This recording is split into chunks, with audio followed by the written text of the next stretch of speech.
Hello everyone, I welcome you all in the lecture series of rainfed agriculture and watershed management. And the today's topic of discussion is types of drought.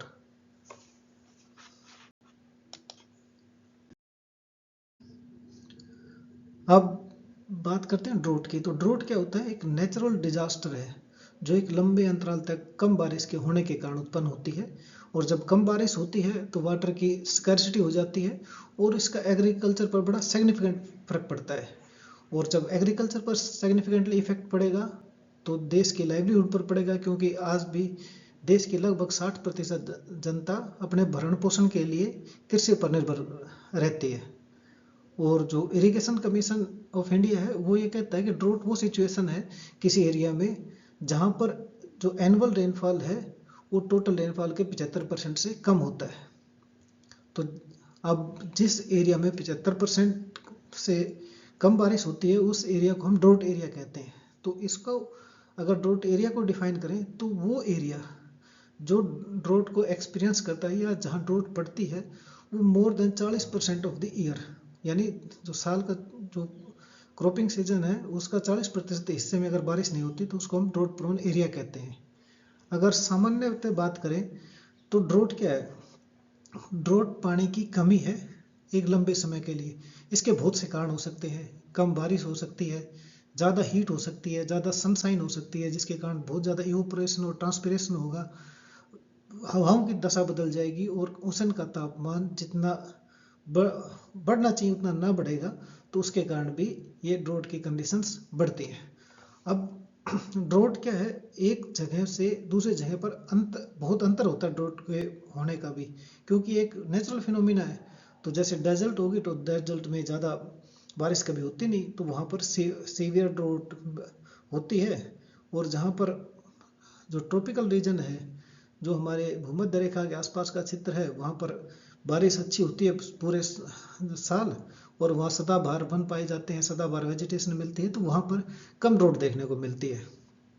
तो हम ये कह सकते हैं कि draught की conditions और उसकी सीवियरिटी, बरसात की ड्यूरेशन, स्पेस का अरेंजमेंट की किस जगह पे है और उसके कारण ये डेवलप होती है। और इसके बड़े सिग्निफिकेंट चेंज आते हैं, और खासकर रेनफेड एग्रीकल्चर में और वाटरशेड का जो एरिया है उसके अंदर, क्योंकि बारिश ही उनका मुख्य स्रोत होता है जिसके ऊपर वहाँ की अर्थव्यवस्था टिकी हुई होती है।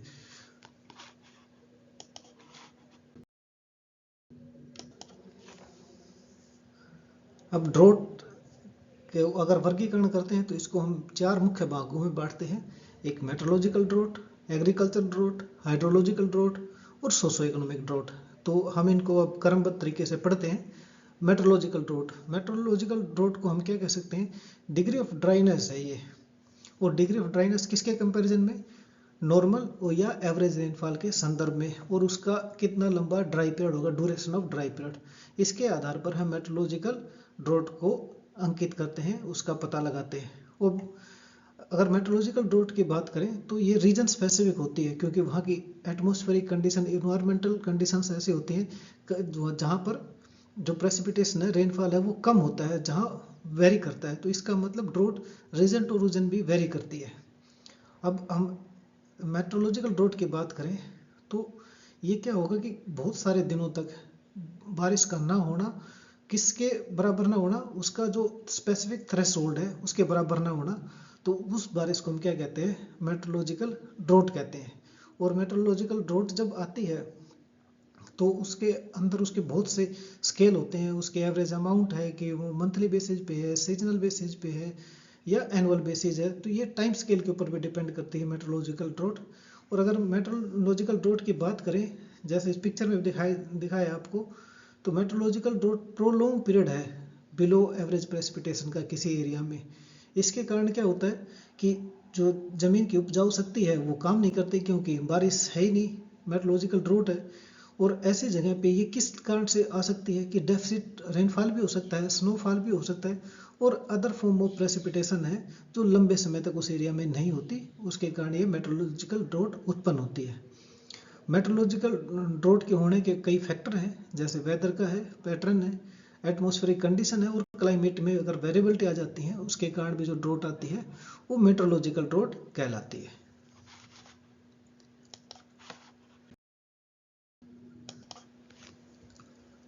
अब दूसरी है एग्रीकल्चरल ड्रोट। एग्रीकल्चरल ड्रोट को की एक खास करेक्टरिस्टिक्स है, ये मेट्रोलॉजिकल हाइड्रोलॉजिकल ड्रोट होती है, उसका इम्पैक्ट आता है एग्रीकल्चर पे, उस पर फोकस करती है प्रेसिपिटेशन के शॉर्टेज पे, डिफरेंस जो एक्चुअल और पोटेंशियल ट्रांसपिरेशन होता है उसके ऊपर, सोइल के वाटर डेफिसिट के ऊपर, और अंडरग्राउंड जो हमारे वाटर स्टोरेज कैपेसिटी है सोइल की उसके ऊपर, और जो हमारे रिजर्वायर होते हैं जिनसे हम इरिगेशन की फैसिलिटी लेते हैं, उन सब के अंदर जब चेंजेस आते हैं, उनमें कमी आती है, तो एग्रीकल्चर ड्रोट आती है। तो एग्रीकल्चर ड्रोट है वो रिलेटेड होती है सीधी अवेलेबिलिटी ऑफ मॉइस्चर पे, क्योंकि मॉइस्चर अवेलेबल होगा तभी क्रॉप अच्छी होगी। तो जब मॉइस्चर के ऊपर वेरिएशन है तो उसका मतलब उसके क्रॉप के ग्रोथ के डेवलपमेंट पे और क्रॉप की यील्ड पे उसका इम्पैक्ट आएगा।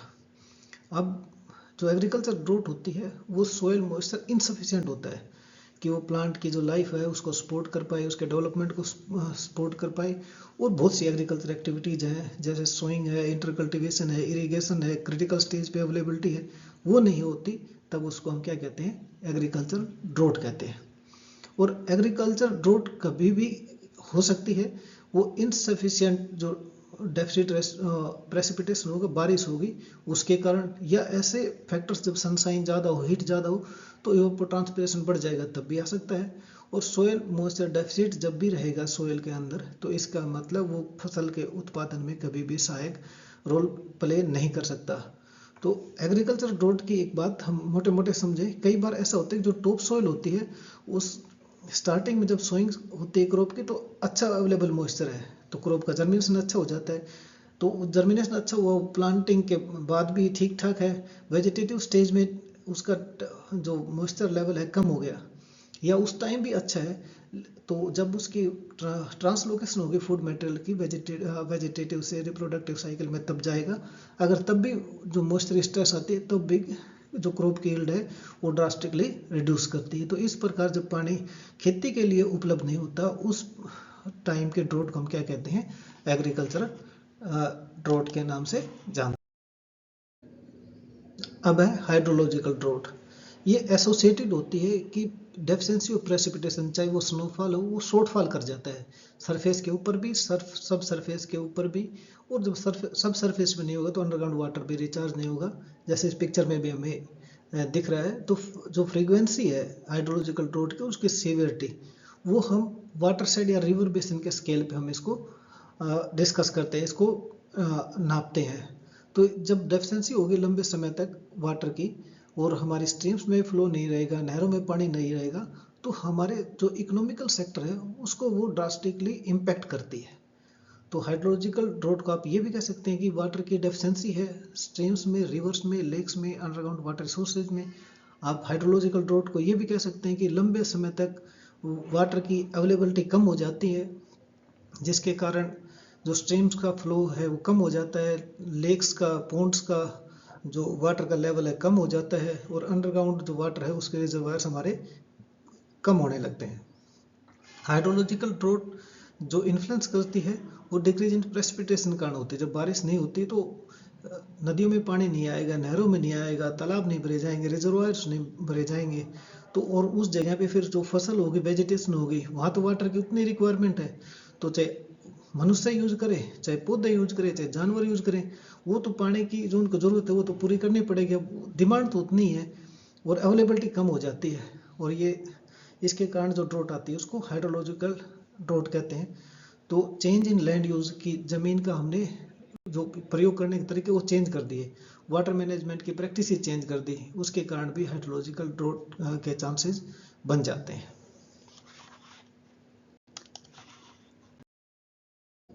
अब लास्ट आता है इसमें सोशो इकोनॉमिक ड्रॉट।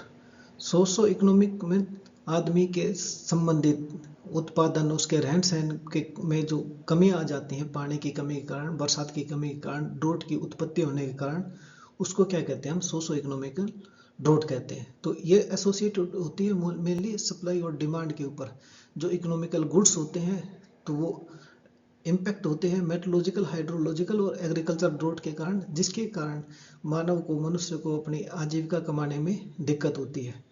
जो सप्लाई होती है इकोनॉमिक गुड की, जैसे वाटर की, फॉरेज की, फूड ग्रेन्स की, फिश की, हाइड्रोइलेक्ट्रिक पावर की, ये सब डिपेंड करता है बारिश के ऊपर, वेदर के ऊपर। और जब कोई नेचुरल वेरिएबिलिटी आती है क्लाइमेट में, तो वाटर की जो इनपुट है, वाटर की जो रिसीविंग है उस एरिया की, वो कम हो जाती है, जिसके कारण ये सोशो इकोनॉमिक ड्रॉट आती है, ये बढ़ जाती है।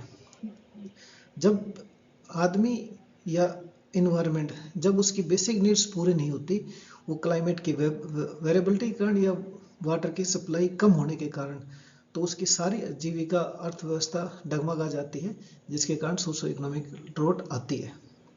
आप सोशो इकोनॉमिक ड्रॉट को एसोसिएट करोगे तो ये इम्पैक्ट करती है वाटर की स्कैर्सिटी ह्यूमन बींग्स की एक्टिविटी पर, एग्रीकल्चर एक्टिविटीज़ पर, इंडस्ट्री पर, लाइवलीहुड पर, फिशरीज पर, लाइव स्टॉक के जो पशुपालन है उसके ऊपर, तो उस जहाँ से उसको इनकम जनरेट होती है वो गतिविधियाँ धीमी पड़ जाती हैं, जिसके कारण सोशो इकोनॉमिक ड्रॉट एसोसिएटेड होती है।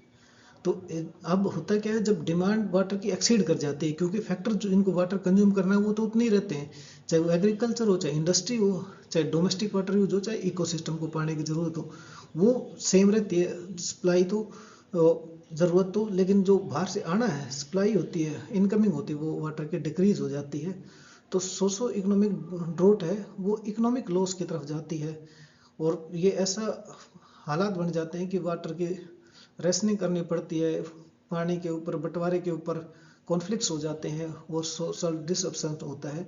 तो इस प्रकार जो आदमी की जीविका पर प्रभाव पड़ता है ड्रॉट के कारण, उसे क्या कहते हैं, हम सोशो इकोनॉमिक ड्रॉट कहते हैं।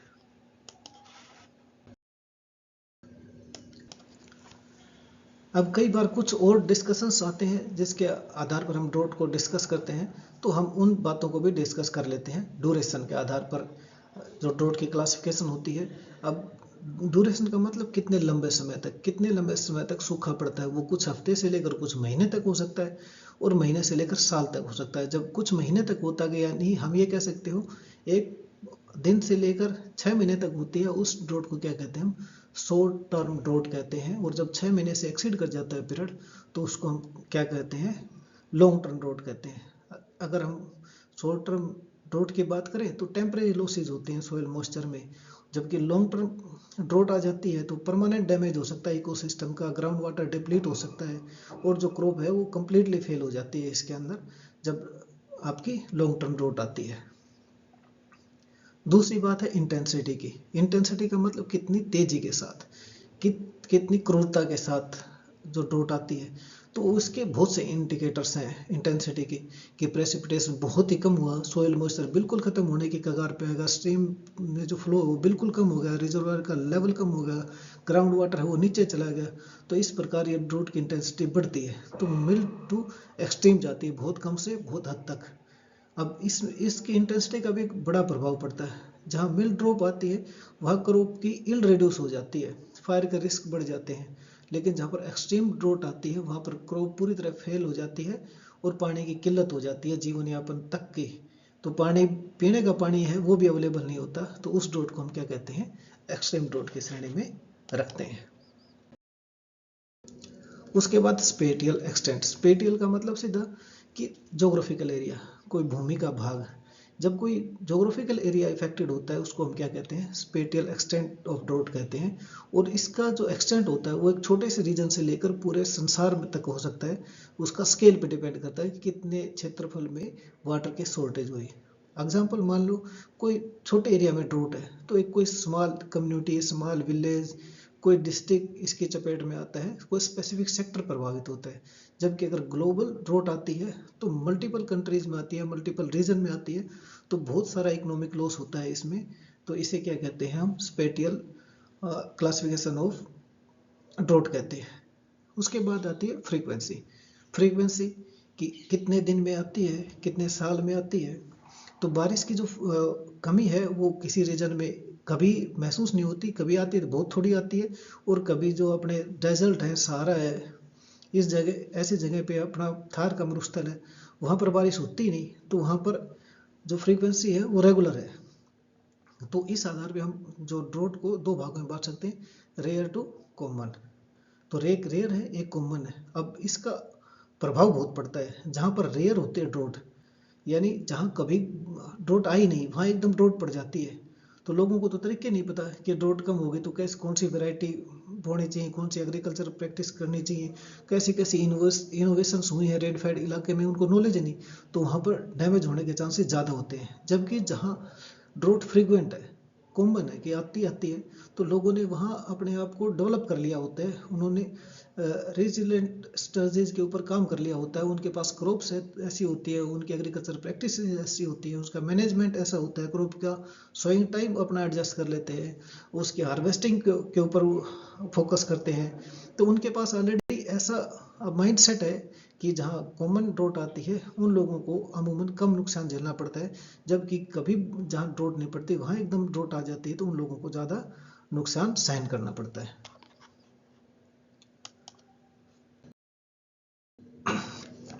अब हमने ये देख लिया कि ड्रोट को हमने विभाजित करके देख लिया। अब उस ड्रोट से इम्पैक्ट क्या आ सकते हैं? तो इससे चार बड़े इम्पैक्ट आते हैं। एक इन्वायरमेंटल इम्पैक्ट, एक सोशल इम्पैक्ट, इकोनॉमिक इम्पैक्ट और पॉलिटिकल इम्पैक्ट। अब इन्वायरमेंट इम्पैक्ट मतलब वातावरण संबंधित, कि ड्रोट इकोसिस्टम को, उसकी बायोडाइवर्सिटी को, उसके एग्रीकल्चर को, उसके फ्लोरिकल्चर को, उसकी वाइल्ड लाइफ को, उसके लैंड के डिग्रेडेशन को कितना प्रभावित करती है। अगर वो जितना ज़्यादा प्रभावित करेगी इतना ही इन्वायरमेंटल जो इम्पैक्ट है उसका ज़्यादा आएगा। इकोनॉमिक इम्पैक्ट, कि ड्रोट आई, कम आई, ज़्यादा समय के लिए आई, ज़्यादा इंटेंसिटी के साथ आई, ज़्यादा ड्यूरेशन के साथ आई, तो वहाँ के एग्रीकल्चर पर क्या प्रभाव पड़ेगा, इंडस्ट्री पर क्या प्रभाव पड़ेगा, एनर्जी जनरेशन की एक्टिविटीज़ पर क्या प्रभाव पड़ेगा, टूरिज्म पर क्या प्रभाव पड़ेगा। तो वो जो जहाँ से किसान को या व्यक्ति को आजीविका मिलती है उन क्षेत्रों पर जो उसका प्रभाव आता है नेगेटिव, उसको क्या कहते हैं, ड्रोट का इकोनॉमिक इम्पैक्ट। सोशल इम्पैक्ट, जब बंदे के पास इकोनॉमिक नहीं होगी, उसके पास ज़्यादा आमदनी नहीं होगी, तो उसकी हेल्थ पे प्रभाव पड़ेगा, एजुकेशन के ऊपर प्रभाव पड़ेगा, उसकी कल्चरल एक्टिविटीज़ कम हो जाएंगी, रिक्रिएशन की एक्टिविटीज़ कम हो जाएंगी। और पॉलिटिकल इम्पैक्ट क्या आता है कि ड्रोट बहुत लंबे समय तक चलती रही तो गवर्नमेंट जो होती है उसको स्टेबल रखना मुश्किल हो जाता है, कि वो पॉलिसी चेंज करनी पड़ती हैं, आंदोलन होते हैं, कोऑपरेशन की दिक्कत आती है, क्योंकि सबको सबसे पहले तो जीवन जरूरी है। तो इस प्रकार ये पॉलिटिकल इम्पैक्ट भी होता है।